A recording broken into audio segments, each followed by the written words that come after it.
दशरथ जी के घर में राम जन्मे थे, पर दशरथ जी के जब प्राण छूटे तब राम सामने नहीं थे। भीष्म पितामह ने भले कृष्ण का दर्शन करा, पर जब प्राण छूटे तब कृष्ण सामने नहीं थे। पर गिद्धराज जटायु एक ऐसा मांसाहार करने वाला पक्षी जिसने प्राणों को जब त्यागा तो राम की गोद में त्यागा। सा राम की गोद में। शास्त्र कह रहा है बचपन गया जाने दो, जवानी गई जाने दो, अधेड़ी गई जाने दो, पर बुढ़ापा मत बिगड़ने देना, क्योंकि बुढ़ापा बिगड़ गया तो सारा काम खत्म हो गया। बुढ़ापा मत बिगड़ने दो। और दुनिया के लोग बुढ़ापा बहुत जल्दी बिगाड़ रहे हैं। इनसे क्यों भजन करो तो भोजन करे, इनको क्यों सत्संग में चलो तो के सीरियल छूट जाएगा 7:30 वाला।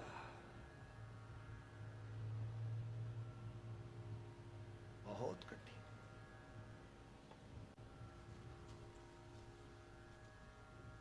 बहुत कठिन। पूरा परिवार नाटक देखते समय वो टीवी के सामने ऐसा बैठा रहता है जैसे भगवान की मूर्ति रखी हो और ये प्रवचन सुन रहे हो। और किसी ने रिमोट उठाकर चैनल चेंज कर दिया, उतनी देर में ऐसी देखे जैसे काट के रख देगी उतनी देर में। सत्संग, संत तुकाराम रात को नींद नहीं आ रही है, बैठे हुए थे घर के बाहर, और तुकाराम जी को जब नींद नहीं आई बैठे हुए घर के बाहर 4 चोर चोरी करने चले। संत तुकाराम उनके पीछे पीछे चले। एक चोर ने दूसरे चोर से कहा पीछे तुकाराम आ रही है। तो चोर ने कहा अच्छा है आनंद 4 से भले 5। अरे तो कोई वो चोर है क्या? तो चारों चोरों ने विचार करा भले चोर नहीं है पर पीछे आ रहा है, तो एक काम करो। संत तुकाराम जी को लगा कि भाई बेचारे ना जाने आधी रात को कहां जा रहे हैं, इनको कौन सा काम आ गया इतनी रात को, तो इनकी हेल्प कर दो। नींद तो आई नहीं रही है तो बैठे से भला काम कर दो इनका, बेटा चलो। पीछे पीछे गए। चोरों ने कहा तुकाराम कहां जा रहे हो? तुकाराम जी बोले हम तुम्हारी हेल्प करने जा रहे हैं, तुम्हारे को सहायता करने। तुम्हें मालूम है हम कहाँ जा रहे हैं? तुकाराम जी बोले हमें नहीं मालूम कहाँ जा रहा है, पर हमने सोचा नींद नहीं आ रही, फालतू बैठे, तुम्हारी हेल्प कर देंगे, सहायता कर देंगे, चलो। तुम हमें जानते हो? तुकाराम जी बोले नहीं जानते। तुम हमें नहीं पहचानते? नहीं पहचानते। हम कौन है? नहीं जानते। नहीं जानते, चलो। चारों चोरों ने एक सेठ जी के यहाँ गए और चोरों ने तुकाराम जी को बाहर खड़ा कर दिया, और बाहर खड़ा करके बोला तुम यहीं खड़े रहना, हम अंदर जा रहे हैं, तुम्हारा जब काम होगा हम तुमको बुलाएंगे, यहाँ से हिलना मती, हम आते हैं अभी आधे घंटे में। चारों चोर सेठ जी के घर में चले गए। जैसी सेठ जी के घर में घुसे, अंदर जाकर चोरी का सामान ढूंढने लगे। आधा घंटा निकल गया। आधा घंटा निकला, चोर निकलकर बाहर नहीं आए। 1 घंटा हो गया, चोर नहीं आए। संत तुकाराम जी को लगा ये चारों की चारों सेठ जी के घर में, ये तो वही सेठ जी का घर है जहां रोज हरिपाठ होता है, जहां रोज हरि सत्संग होता है, और चारों की चारों में सत्संग में बैठ गए और मेरे जैसे पापी को बाहर छोड़ गए। संत तुकाराम जी ने कहा अपन काय को बाहर खड़े रहे, चलो अंदर। तुकाराम जी अंदर पहुंचे। जैसे ही अंदर पहुंचे सामने एक फोटो लगा था जिसमें हरि विठ्ठल की मूर्ति की फोटो लगा। इतने में तुकाराम जी ने जो हरि विठ्ठल का फोटो देखा, तुकाराम जी ने जेब में से करताल निकाली और बजाने लगे पांडुरंगा पांडुरंगा पांडुरंगा। जैसी हरि विठ्ठल कहा, चारों चोरों ने सोचा ये तो मरवाएगा, जल्दी भागो, और चारों की चारों 2 पलंग के नीचे घुसे, 2 ऊपर टांग पे छुपे, 2 नीचे 2 ऊपर। सेठ जी जाग गए और सेठ जी जागकर तुरंत बाहर आए। सेठ जी ने देखा तुकाराम जी आए। गुरुदेव आपको बुलाने के लिए मैं तरस गया था, आप कभी नहीं आए गुरुदेव, आज आप आए। गुरुजी मैं पानी लेकर आता हूं, अभी जा रहा हूं। और इतनी देर में सेठ जी दौड़े, आज मेरा संत मेरा गुरु आया है, और गुरुदेव मैं पानी लाया। और जैसे ही पानी लेने गए तो वापिस लौट कर आ गए, पानी नहीं लाया सेठ पानी नहीं लाया, वापिस आया। और सेठ वापिस आया और आकर संत तुकाराम जी से पूछा गुरुदेव आप तो कभी अकेले नहीं जाते थे कहीं पर भी सत्संग करने, आज तो आप अकेले आए हो। इतने में संत तुकाराम बोले काय को अकेले आए, 2 नीचे 2 ऊपर, कौन कह रहा अकेले? चोरों ने सोचा जूता खिलवाएगा ये तो आज, जल्दी निकलो बाहर। चारों के चारों निकल के संत तुकाराम के पास खड़े हो गए। इतने में सेठ जी गए, 5 गिलास पानी लाए, पिलाया, 5 गिलास पानी लाकर पिलाया और 5 गले में माला पहनाई और 5 को श्रीफल दिया और श्रीफल देकर संत तुकाराम से कहा, गुरुदेव और पधारना, इतनी रात को आए हो गुरुजी, आज कैसे आना हो गया? संत तुकाराम बोले, मेरी इच्छा नहीं थी, वो तो ये चारों लेकर आ गए। मेरे चरण मत पकड़, इनके पकड़। सेठ जी ने उन चारों के चरण पकड़े, वापिस जाने लगे तुकाराम। सेठ जी ने चारों को रोक कर कहा, भैया कल कितनी बजे लेकर आओगे?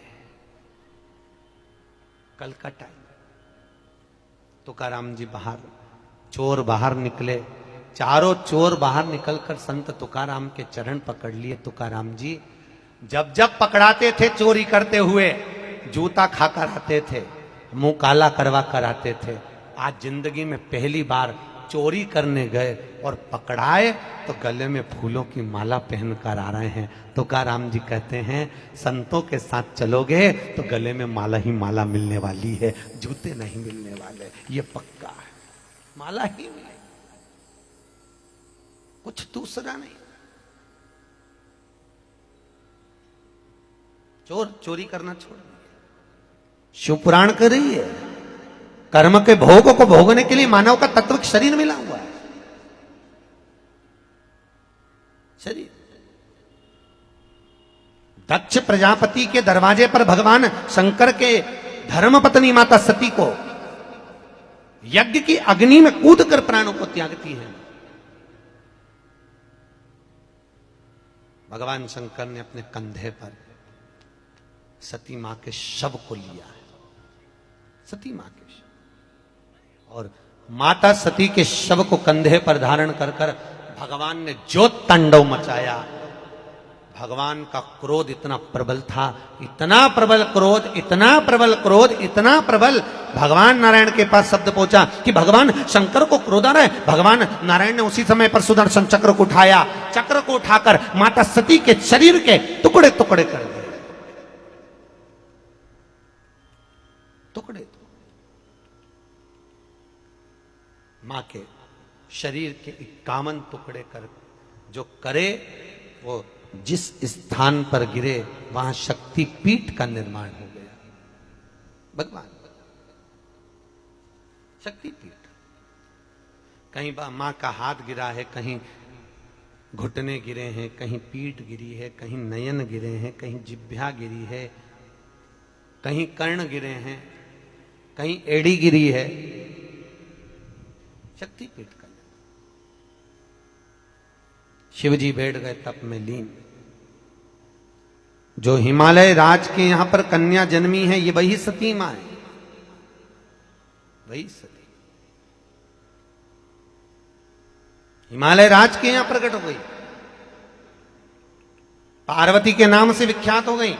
और हिमालय राज के यहां मीनावती के गर्भ में जो माता का प्रागट्य हुआ है, ये 3 है, मेना, धन्या और कला। नाम बोलो, फिर से बोलो नाम, मेना, धन्या और कला। ये 3 पितरों की लड़कियां हैं। किन की लड़की हैं ये? पितरों की। जो पितृलोक में पितृ रहते हैं, उन पितरों की 3 बेटियां, मेना, धन्या और कला। एक बार सनकादि ऋषि तप में लीन थे, साधना में बैठे हुए थे, भजन कर रहे थे। सनकादि ऋषि भजन कर रहे थे, इतनी देर में मेना वहां से निकल कर गई, धन्या निकल कर गई, कला निकल कर गई। इन तीनों के निकलने से इनका जो लहंगा था, लहंगे में जो झामर झुमके लगे हुए थे, पहले माताएं जो कपड़े पहनती थी उस कपड़ों में बहुत मोटा मोटा गोटा चांदी आदि की खुद खूब सारी लेस लगी होती थी, खूब झामर झुमका लगा होता था, बहुत भारी भारी कपड़े होते थे। जब वो निकल कर जा रही थी, उनका लहंगा सनत कुमारों को लग गया, सनकादि ऋषियों को लग गया। हमारा शास्त्र कहता है, शिव महापुराण की कथा कहती है, अगर पति और पत्नी दोनों एक साथ बैठे हों तो उनके बीच में से कभी निकल कर नहीं जाना चाहिए। 2 संत एक साथ बैठे हों, उनके बीच में से निकल कर नहीं जाना चाहिए। अगर 2 गुरु बैठे हैं, उनके बीच में से निकल कर नहीं जाना चाहिए। कभी कोई सत्संग सुन रहा हो, प्रवचन सुन रहा हो, कथा सुन रहा हो, भजन कर रहा हो, कोई कथा में चित्त लगा हुआ हो, किसी का मन अगर भागवत, शिव महापुराण आदि कादिक पुराणों में किसी का मन लगा हुआ हो तो उसके सामने से निकल कर नहीं जाना चाहिए। क्यों? तो शास्त्र कहता है उसकी गति बिगड़ जाती है। मृत्यु समय में उसको 94 तरह के नरक में से एक नरक में उसको गिरना पड़ता है। अगर हमारा कपड़ा, यहां तो आप लोग बैठे हो जगह के कारण बात, इतने कंजेस्टेड में फंसे